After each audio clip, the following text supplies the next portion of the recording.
Assalamualaikum warahmatullahi wabarakatuh. Alhamdulillahirabbil alamin. Wassalatu wassalamu ala asyrofil anbiya'i wal mursalin Sayyidina Muhammad wa ala alihi washabihi ajmain. Amma ba'du. Marhaban ya Ramadan. Tak terasa kita telah sampai pada bulan yang penuh berkah, yakni bulan Ramadan. Setelah kita melewati bulan Rajab dan bulan Sya'ban, sebuah kebahagiaan yang amat besar bagi kita semua, bahwa tahun ini kita dapat bertemu kembali dengan bulan Ramadan. Dengan berpuasa di bulan ini, kita memiliki kesempatan untuk mengasah kesabaran kita. Melatih kesabaran memang berat dan terkadang pahit, namun buahnya sangat manis. Dalam Al-Quran surat Al-Imran ayat 146, Allah berfirman, A'udzubillahi minasyaitonirrajim, Wallahu yuhibbus sabirin, yang artinya, dan Allah mencintai orang-orang yang sabar. Bukankah sungguh indah jika kita dicintai oleh Allah? Apa arti dari sabar itu? Secara bahasa, sabar berasal dari bahasa Arab sabara, yakni bersabar, tabah, dan bertahan. Sedangkan secara istilah, sabar adalah menahan diri dari sifat kegundahan dan rasa emosi. Allah Subhanahu wa taala berfirman dalam Quran surat Al-Baqarah ayat 45, A'udzubillahi minasyaitonirrajim. Wasta'inu bis-sabri was-shalah wa innaha lakabiratun illa 'alal khashiyin. Yang artinya, dan mohonlah pertolongan kepada Allah dengan sabar dan salat. Sesungguhnya salat itu berat, kecuali bagi orang-orang yang khusyuk. Mengapa berat?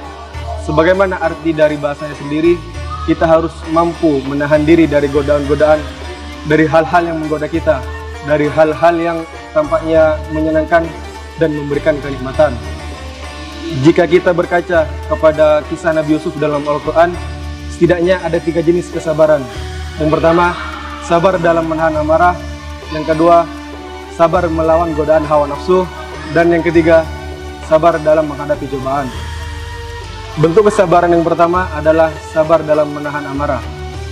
Nabi Yakub, ayah Nabi Yusuf, ketika mendengar berita bahwa Nabi Yusuf dimakan oleh serigala, beliau berkata, "Sabrun jamil," yang artinya, hanya bersabarlah, jalan terbaik bagiku. Kemudian bentuk kesabaran ini juga ditujukan oleh Nabi Yusuf. Di penghujung kisahnya, ketika Nabi Yusuf menjadi orang besar dan para saudaranya yang dulu meminta maaf kepadanya, beliau tidak memarahi dan mencaci maki. Bukan hanya tidak mencela, bahkan beliau menghiburnya dan mendoakan para saudara-saudara tersebut. Sungguh indah kesabaran yang beliau tunjukkan. Dan tepat pada bulan Ramadan ini, kita harus lebih bersabar lagi dalam menahan amarah. Tentu tidak mudah dan tidak ringan dalam menahan amarah. Yang kedua adalah sabar melawan godaan hawa nafsu. Saat Nabi Yusuf beranjak dewasa, beliau sempat digoda oleh seorang wanita untuk melakukan hal yang dilarang oleh Allah Subhanahu wa taala. Bagaimana sikap beliau? Beliau berlindung kepada Allah dan berlari menjauhi godaan tersebut.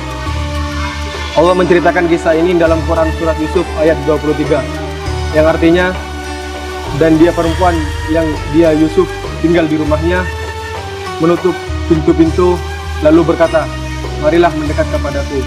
Kemudian Nabi Yusuf berkata, "Aku berlindung kepada Allah, sungguh Tuanku memperlakukan aku dengan baik. Sesungguhnya orang-orang yang zalim tidak akan beruntung." Yang ketiga, sabar dalam menghadapi cobaan. Kita harus sabar dalam menghadapi musibah apa yang terjadi. Seperti Allah mengisahkan seorang raja yang bermimpi melihat 7 sapi ekor betina yang gemuk dimakan oleh 7 ekor sapi betina yang kurus, dan 7 tangkai gandum yang hijau dan 7 tangkai gandum lainnya yang kuning. Nabi Yusuf mentawilkan mimpi itu sebagaimana berikut. Dia, Yusuf, berkata, "Agar kamu bercocok tanam sebagaimana biasanya selama 7 tahun berturut-turut, lalu apa yang kamu tuai hendaklah kamu simpan, kecuali kamu ambil sedikit untuk dimakan. Kemudian akan datang 7 tahun yang sulit.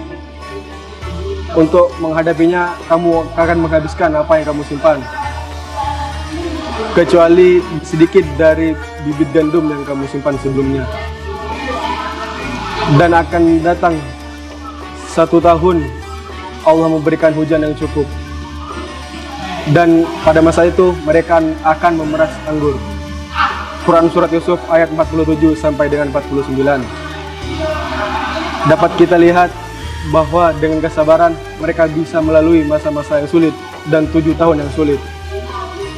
Saat dilewati dengan penuh kesabaran, akhirnya mereka mendapatkan tahun yang manis.